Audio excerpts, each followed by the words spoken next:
I like being brought up with that. It's such a nice day out, I just wish it was drier and windier, you know? That's all I ask. So as Whitney said, I am the Executive Director of So Say We All. We are a local 501c3 nonprofit arts organization whose mission is to help people tell their stories and tell them better. That includes all people. But we have special outreach programs to groups that we feel are talked about more than heard from. And if you can go back into your mind to when you were a child and your parents were talking about you when you were in the room as though you weren't, you can remember that's a kind of crappy feeling and no one likes to do it, much less Marine Corps vets or other vets who feel like they're constantly being talked about in the narrative of our culture, but no one's really asking them what they think or what they need. I've been thinking about what to say by way of opening remarks before I bring up my friend and our performer today. And I guess it's this. When I hear about how So Say We All maybe fits into this room, it's a little bit different in the sense that we are not an arts therapy organization. We think that what we do, writing, storytelling, is inherently cathartic, but if you know a happy writer, you're lucky because it's really hard work and a lot of us are miserable for a reason. It's a very soul-searching, at times depression-inducing process, but we think it's good not only to be able to own your own story and your own narrative, but it's good for our culture as well. If it's therapeutic for anyone, we like to say it's therapeutic for civilians. Because less than 1% of the country serves, and even fewer within that have served in combat. It's not a very good thing to have such an absence of relation to our military other than what they get through entertainment, which unfortunately, if you watch TV or go to movies, you know veterans are often portrayed as either heroes, villains, or victims. And I've never met anyone who accurately is described by those three labels. In fact, I think it's incredibly dehumanizing, even with the best of intentions being thrown at them, and I'm thinking of hero when I say that. It reduces somebody down to a second-degree caricature of a human being, and it loses all of the interesting gray area, which also is what we need as people to connect with each other, right? We may have not been in combat in Afghanistan, but we know about loss, we know about emotional distress, we can all reach down, and trauma is not something that's specifically applied to veterans in our society. So, as that's kind of become one of our missions within So Say We All, our Veteran Writers Division, which created Incoming, which is a line of books and a public radio broadcast that will be back on the air here locally in May, and you can find it on Apple Podcasts or wherever you download your podcasts of choice. You'll find that it's a lot of dark humor, a lot of fun stuff, and a lot of really hard to listen to poignant stuff. But it's all necessary, I feel, to create that conversation. It necessitates that we work without trigger warnings or censorship. There are definitely some populations in the hierarchy of needs I would not say that we're applicable for, but we want to promote the idea overall that a veteran artist is an artist, full stop, who is also a veteran. We have to actively dispel this myth that the hyphenation of the arts somehow makes it subpar or subliminal to other working artists, and that is a stereotype that confronts a lot of our artists as they go on and try to compete for grants, MFA programs, scholarships, and generally the perception of what they do is on par, so that veteran is not something holding them back in their perception. To that point, I'm going to tell you how I meet our performer today. When I first met Adam Stone, he was a student at community college. We have community outreach programs at 4 community colleges. City College is where I met Adam. It's easy to spot a veteran returning from their education because they're usually older than everyone else in their class and their tattoos are faded. And Adam checked both of those boxes for me. We run a program where people are creating true stories and then presenting as a cohort. That's one of our methodologies, is that when everybody enters a performance group, they generate their narrative together. They go through coaching mutually, performance coaching mutually, and then presenting mutually so that they're a team from beginning to end. And as I workshopped Adam's story right before the performance came to pass, he said, I'm worried about something. And I talked to him and I said, yeah, shoot. And he said, I'm worried I'm going to get spit on. And that struck me because I had grown up in the shadow of the Vietnam War as that had hung over my family, my upbringing. And I was kind of surprised to hear that it still applied in the mentality to OEF, OIF, O&D veterans. But how could it not if you've never been able to tell your story and gauge what an accurate representation would be? And so he performed, he did a great job, standing ovation. He made a beeline to have a cigarette, and then afterwards he said, "How was that?" He was like, "Well, I kind of want to punch you in the face, but I'm glad I did it." And so I hope that I've balanced out over the years of working with Adam, it's been 5 years now, that we've been able to give something back to him, and if he doesn't entirely not want to punch me in the face, that at least we've come to that tough guy detente and understanding. So without further ado, here's my friend, Adam Stone.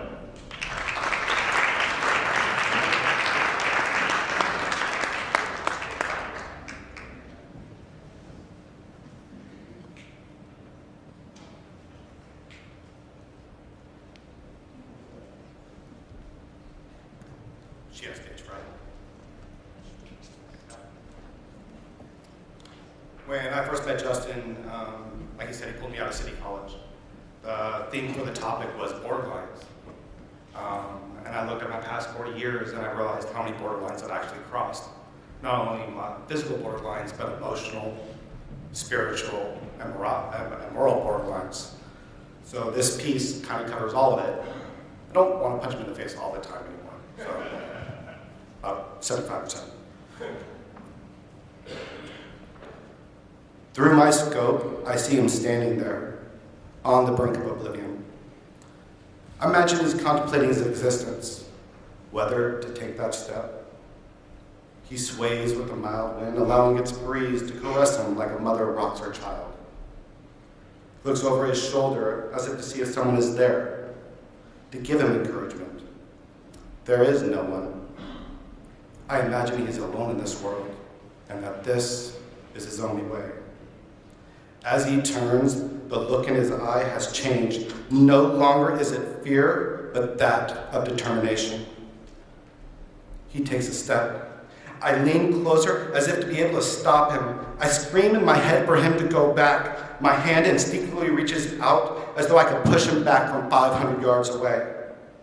I close my eyes, cringing at the anticipation of the commotion that is about to occur. Deafening silence. I strengthen my resolve and look back through my scope, watching him walk towards me. I have trained for 20 years to survive in a combat situation, how to fight, how to read others, to determine if they are a threat. I have trained for decades to strengthen my mind and body.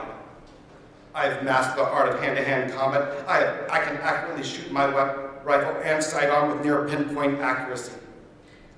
I have learned to numb my emotions by the loss of my closest friends and seeing what my own rifle can do to the enemy.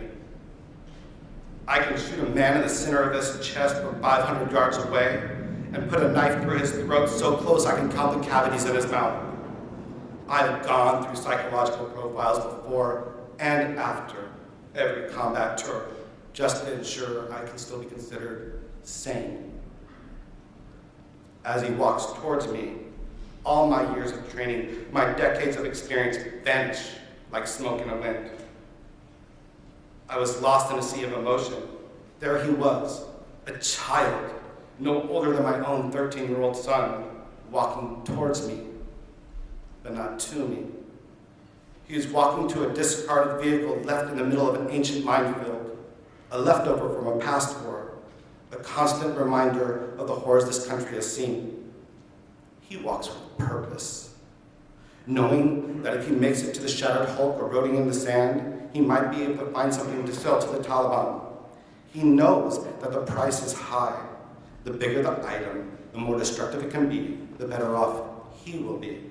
An old artillery shell can feed him for a month, but anything salvaged can feed him for a day, possibly a week. He knows that the Marines guarding the small outpost just 500 yards away is authorized to shoot and kill anyone they deem a threat. His livelihood depends on what he finds, just as the weapon he bears across his back is his way to survive. He's been raised here. He knows that there is safety in the field that has seen so much death. Many have tried before him. The field is strewn with signs of those who have failed. Shreds of cloth here, a crater there, even a shoe or two scattered about. He knows he knows that where death once was, he is safe, because a landmine can only explode once. He arrives at the crater and jumps inside, resting for a moment, kneeling down as if to pray to his God to give him strength to continue his journey. As he hunkers down into the depression, I see my own children playing at the beach, building sandcastles, burying each other, laughing as they run and jump into holes not much different than the one the child is resting in now, only 300 yards from my position. From this distance, I can easily hit the target. The wind is slightly blowing from right to left. The sun is behind me, erasing all shadows and highlighting my target. In actuality, it would be an easy shot and be justified under the current rules of engagement. As I sight in on the boy, I make the appropriate adjustments to my rifle. I firmly grasp my pistol grip, pulling it slightly towards me, ensuring the stock of the weapon is comfortably in the pocket of my shoulder. I rest the barrel of the weapon in my palm of my forward hand, allowing it to just lay there until the moment is necessary. My trigger finger hovers next to the trigger, waiting for that moment. My shooting position is perfect. No one would question why I pulled the trigger. I'd more than likely get a few good jobs and, hey, wow, from the younger, less seasoned Marines, who talk openly about seeing action and wanting to shoot something other than a paper target. Young Marines who have been raised in front of a television screen playing modern warfare and simulated wars around the world, who also tend to treat life as just another simulation. But there is no reset button, no pause, and no cheat codes. I hold my position, watching the target with my finger next to the trigger. He lifts himself out of his hole and stands at the threshold. His prize, a mere 50 yards away, but it might as well be 100, 1,000, or even 10,000, for the distance isn't the problem. It's what's between and underneath. He takes a step and begins to walk again. As he moves, his eyes are ever vigilant, shifting, searching for a tell in the sand for possible danger. Nothing can be seen. Footstep after footstep, his body tenses that it might be his last. I can see him clear now. The sweat of his brow, the dirt on his face, and even the beginning of manhood as a slight wispy mustache is starting to darken above his lip. I can also see he is no stranger to war. A ragged scar runs from his left, where his left ear should be, to the corner of his mouth. He is missing 2 fingers from his left hand, and I postulate that the entire left side of his body is damaged in some way, possibly the effects of a landmine he was fortunate to walk away from, more than likely, as I have seen too many times. When he was an infant, his mother shielded him from danger, protecting him with her own body, leaving scars as a reminder of her love. I watch closely. He is just 25 yards away. His pace is slow and methodical, choosing each step carefully. I again reminisce of my children when I send them to bed for the evening, the slow, intentional walk down the hall, hoping a reprieve might come, allowing them to watch just one more show. No reprieve ever comes for me, nor will it be for the boy who rests squarely in my sights. He is only yards away. The fruits of his labor is within his grasp. My body stiffens, ready to shoot. He climbs into the mangled mass of the vehicle, whose ancient armor shields him from my sight. The world envelops me. Behind me, I can hear the distant sound of music playing on our radio. Marines on a break from what lies outside our walls are playing cards to occupy their minds. The smell of baked chicken being prepared for the evening meal wafts up to me, and for a moment, I can relax and take in the world. Tick, tick, tick.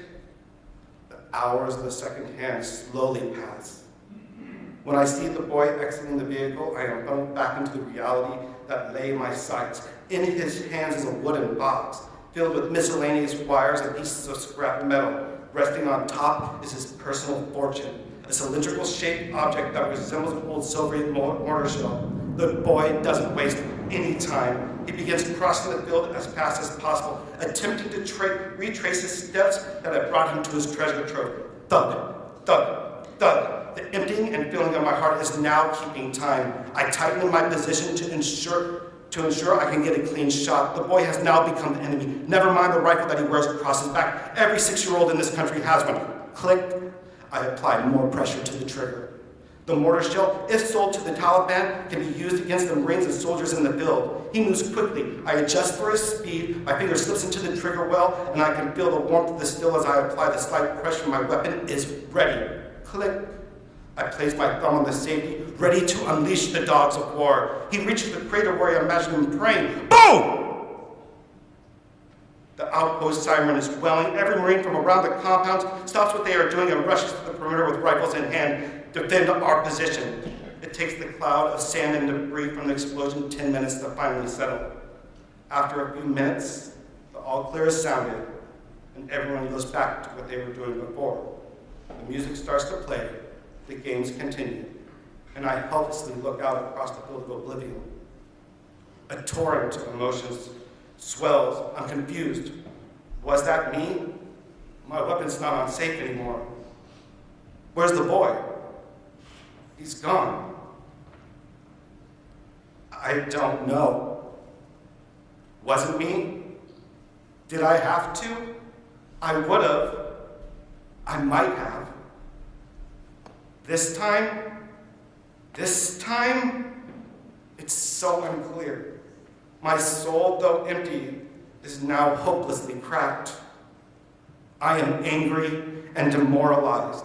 I understand why the boy made the trek. All this child wanted was to live, to survive. I think of all the children that have crossed my path. The ones on the side of the road begging for change. The ones in the refugee camps waiting in never-ending lines. Even the ones that have stolen from me.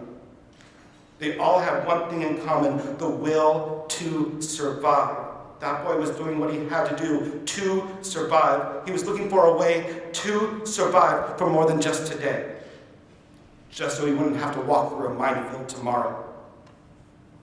As I walk off the plane a few months later, I see my children standing there on the edge of the runway. I couldn't help but think of the boy and his trek and all that had happened. I have killed. I have hurt others, justified or not. But I have also loved and cared for my enemy as I have loved and cared for my own children. Now they are all here, together, running to me. Thank you.